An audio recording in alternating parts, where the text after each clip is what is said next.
Hello, guys. So, as a lot of you know, there has been a big update in the Colosseum of Trials.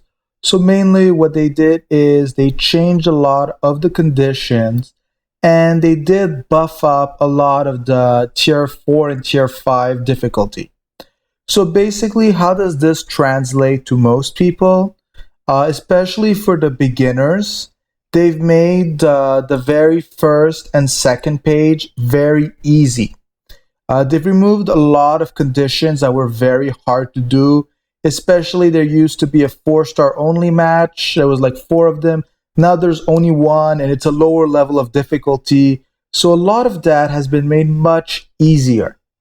Then, when you're gonna start hitting the free stars, you might need to think a little bit, borrow one or two players. But again, it's really gonna feel simpler than it used to be. And the best part is that the match 310 no longer requires special players only. It is actually a pretty hard match with some of the conditions, but if you try to do a bit of formation, it seems to be pretty doable. Now, what I do want to point out is the one star, two star, three star ones have gotten a bit easier, but near the end, they start getting a little bit more intellectual. You got to think of strategies. Usually, borrowing a legend is going to make a very big difference, and just having a good bunch of friends is going to be able to solve it. Now, when we're talking about the four stars, I might have cleared eight of them, but the amount of times it took me to clear them now compared to how much it took me to clear is much higher. I can honestly say that I find the difficulty has really risen. The reason I'm going to say that it's risen is, first of all, they've removed some of the old conditions, who honestly I didn't care so much about, and they've replaced them with something that is very frustrating. Is you can't use actives that are not passing shots, and then they say you need to use 8 actives in the game, meaning you have to do an active pass or an active shot 8 times. Luckily, in my case, I run a Vanchi, so I can use multiple active shots, and even then, I need to be careful not to KO the goalkeeper before I've run 8 of them. Since on top of it, there's a TA limit, a very good method to do all of those is usually to go in midline and put 3 2-star passers level 1. Then you just be sure that you have max spirit. Go bring your backline passer to the midline, make him do a pass to one of them, and then make them chain. And like this, you can do around half of them right there. On top of it, the cooldown has been reduced to 10 minutes, so it doesn't feel that bad. Now, some of them are also going to feel very frustrating because they added the new legends.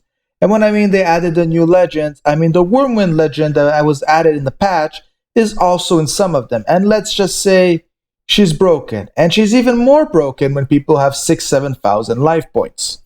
So that's going to be something that's going to be very frustrating. A lot of them do get really hard. There's some that more hit me specifically. There's one of them where I'm not allowed to use light players and I'm not allowed to use leader players. So that really hit me hard. I did one of the weirdest formations known to man, and it somehow worked. All you need to know is Balteon for the win. He can be center, mid, striker, and passer all at the same time. It works. I can't explain it. I just know I love Balteon. Now, some of these, even these two, I'm not going to be able to beat them. And I was actually usually before able to beat them, but they changed some of the condition and they really buffed the formations, especially when you're going to hit the 4-6. And after that, you're going to really sense that people were buffed. And when I mean we're buffed, they're going to have 1 to 2k more life. They're going to have more reflex. They're going to have more dribble. I mean, I actually got out reflex a bunch of times in my backline, and I'm in Champions League with the exact same formation. I don't remember last time I got out reflex the same way they did. I mean, I've actually was holding the ball with a Duke, Beth, Metatron line, and Beth had stacked 3 stacks, and they just stole it as if it was completely nothing. So you're going to really start feeling the pain. Now, I did try to pull off some of the 5 stars. I even used to be able to do one. It's not really possible anymore. I'm going to say the only real condition that's left in this game now is owning 5-star players. Like, everything else is basically gone. Owning legends will help, but you mainly just need to own the 5-star players to complete those. If I had the 5 stars maxed out and everything, I could do it.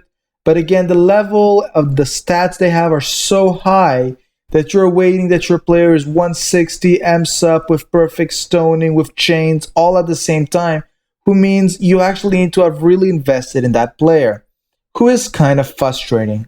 I'm currently already at 38. They did not do any changes in the rewards whatsoever, so that part does feel pretty good. I kind of like the rewards. I'm gonna still try a grind and see if I can beat 40. I know there's one of these two. I can remember which one who I've already given up on. I want to say 4-9, but 4-8's also got a bad formation. One of these two, and I'm gonna really try to win one of these, but this is just gonna be really hardcore. Hopefully, I'm gonna be able to pull this off, but this is gonna take some time, and maybe I'll do a video or two about how to beat some of them. But I don't think it's really that complicated, since the principles now are much more straightforward. The only thing is they're much more frustrating at the same time.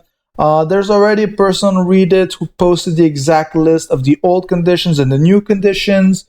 A bunch of new ones who've appeared are you need to have a certain amount of X type of units in your team. For example, you need to have 4 attackers or something like that. The 4 attacker one, I mean, that match I think I might have done like 20 times to make it work. It required a lot of RNG. Let's just say it like that. And the real killer part is just going to be that their stats are going to be so high, and most of them have legends, or just some really, really good lineups with brand new players like E. Alice, the legends maxed out, some nice Angela Durant combos. I mean, stuff you would usually find in PvP and find hard, except they're buffed so hard that it basically ignores the fact that they weren't supposed to be hard-hitting units. So that's basically my take on it. So in fast version, the easier levels got even easier. The medium levels are around the same difficulty level. And then when you start hitting the 4 stars, you're just going to start seeing it rise. And by every level, you see it rise more and more. And then you try the 5-star and stuff you were able to beat and just like do in auto. Because I used to do 5-4 in auto and I never had like big issues. And now I can't do it. I'm clearly aware of that fact. So it's kind of annoying, especially some of the conditions that you can't use certain types of units. It just really gets on my nerves. Because if you, for example, you're not allowed to use a striker, but you need to kill in that many shots, it's just ridiculous. So hopefully the 5-star ones are not going to be too hard, and I'm going to slowly start looking for methods to beat them. So I hope this helps you guys understand what are the differences that happen to Colosseum of Trials. And again, go check the Reddit if you want an exact list of every change on every floor. I know the list has already been compiled. Have a good day, guys.